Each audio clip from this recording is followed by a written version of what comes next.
सीमा पर तनाव के बीच आज मास्को में चीनी रक्षा मंत्री से मिल सकते हैं रक्षा मंत्री राजनाथ सिंह।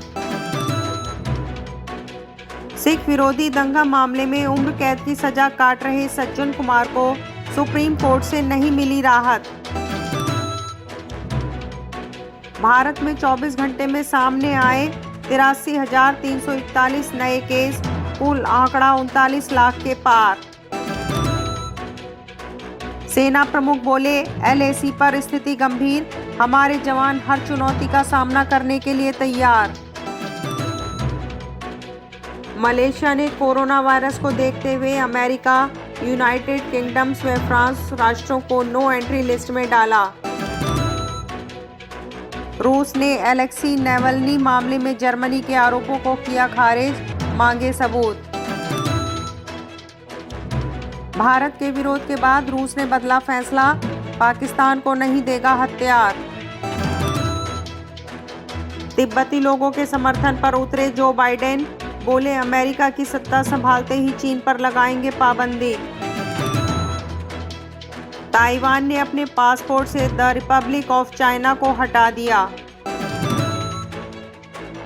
भारत पर डबल अटैक का खतरा, पाक और चीन मिलकर पका रहे आर्थिक सैन्य कूटनीतिक खिचड़ी।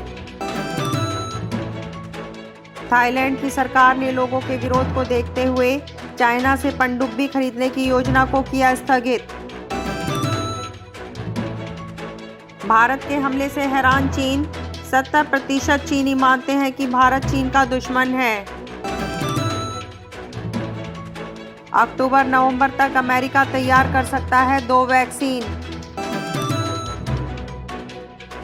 सीबीएसई की 10वीं और 12वीं की कंपार्टमेंट परीक्षा सितंबर के अंत में प्रस्तावित, सुप्रीम कोर्ट ने कहा। डिजिटल स्ट्राइक के बाद चीन की अकल आई ठिकाने, कहा भारत को खतरा नहीं मानते, हमारे रिश्ते 1000 साल पुराने। भारतीय अमेरिकी सांसद राजा कृष्ण मूर्ति ने कहा, अमेरिकी राष्ट्रपति चुनाव में 20 लाख हिंदुओं की होगी भूमिका महत्वपूर्ण। दूसरी सीड थीएम से हारकर नागल यूएस ओपन से बाहर। आईपीएस प्रोबेशनर से बोले पीएम मोदी, वर्दी का धौंस नहीं, इस पर गर्व करें।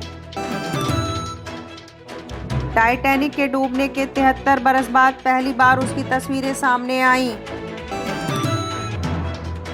चीन को झटका, पबजी बैन होने के महज 2 दिन के भीतर टेंसेंट को $34 बिलियन का नुकसान।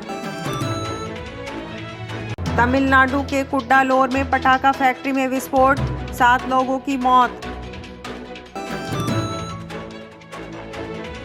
विश्व में कोरोना संक्रमितों की संख्या 2.62 करोड़ के पार, 8.76 लाख की मौत। जम्मू कश्मीर के बारामूला में आतंकवादियों से सुरक्षा बलों की मुठभेड़, 2 आतंकी ढेर। यूएई के मंगल मिशन होप प्रोब को हुए 45 दिन, 126,660,000 किलोमीटर की कर चुका है यात्रा। रूस की बेहतरीन AK-203 राइफल को अब भारत में बनाया जाएगा। भारत का ऑटो सेक्टर इतिहास में कठिन दौर से गुजर रहा, सरकारी मदद की जरूरत। नेपाल में एक दिन में सामने आए कोविड-19 के 1228 नए मामले।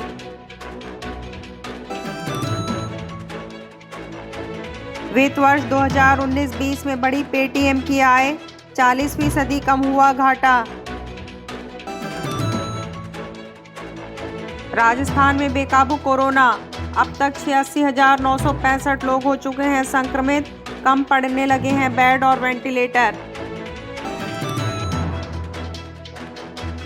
मध्य प्रदेश के 3 जिलों में कोरोना के 490 नए मामले, राज्य में संख्या 69,000 के पार।